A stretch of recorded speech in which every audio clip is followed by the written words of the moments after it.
हरे कृष्णा, राधे राधे भक्तों, स्वागत है आपका हमारे चैनल शिखा भक्ति धारा में। आप सभी लोगों को कार्तिक माह के पावन पर्व की हार्दिक शुभकामनाएं। आज हम आपको अपने इस वीडियो में कार्तिक मास महत्तम कथा अध्याय 14 श्रवण कराने जा रहे हैं। तो चलिए वीडियो शुरू करते हैं। कार्तिक मास की आज लिखूं 14वां अध्याय।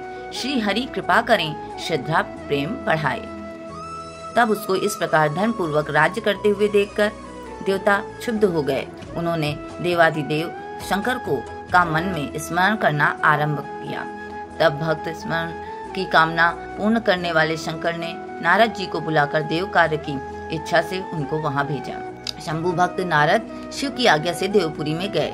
इंद्रादिक सभी देवता व्याकुल हो शीघ्रता से उठ नारद जी को उत्कंठा भरी दृष्टि से देखने लगे।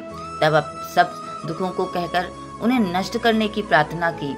तब नारद जी ने कहा, मैं सब कुछ जानता हूँ, इसलिए अब मैं दैत्यराज जलंधर के पास जा रहा हूँ।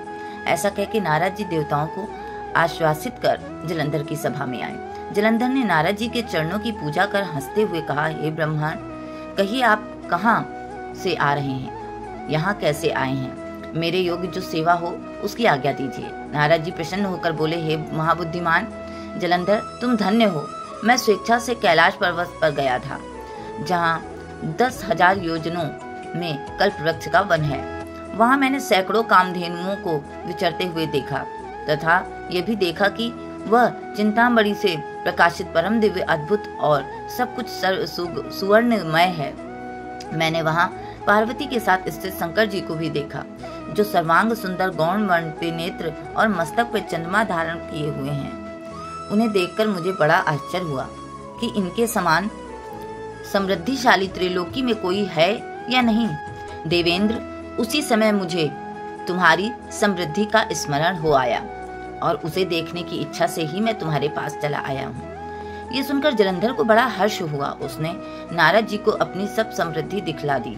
उसे देख नारद ने जलंधर की बड़ी प्रशंसा की और कहा कि निश्चय ही तुम त्रिलोकीपति होने के योग्य थे। ब्रह्मा जी का हंस युक्त विमान तुम ले आए हो और भूलोक, पाताल और पृथ्वी पर जितने भी रत्न आदि हैं सब तुम्हारे ही तो हैं। ऐरावत, उच्चेश्वा, घोड़ा, कल्प वृक्ष और कुबेर की निधि भी तुम्हारे पास है। मणियों और रत्नों के ढेर में भी तुम्हारे पास लगे हुए हैं। इससे मैं बड़ा प्रसन्न हूँ, परंतु तुम्हारे पास कोई स्त्री रत्न नहीं है। इसके बिना तुम्हारा ये सब फीका है। तुम किसी स्त्री रत्न को ग्रहण करो।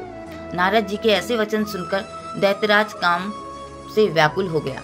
उसने नारद जी को प्रणाम कर पूछा कि ऐसी स्त्री कहाँ मिलेगी जो सब रत्नों में श्रेष्ठ हो। नारद जी ने कहा, ऐसा रत्न तो कैलाश पर्वत में योगी शंकर के ही पास है।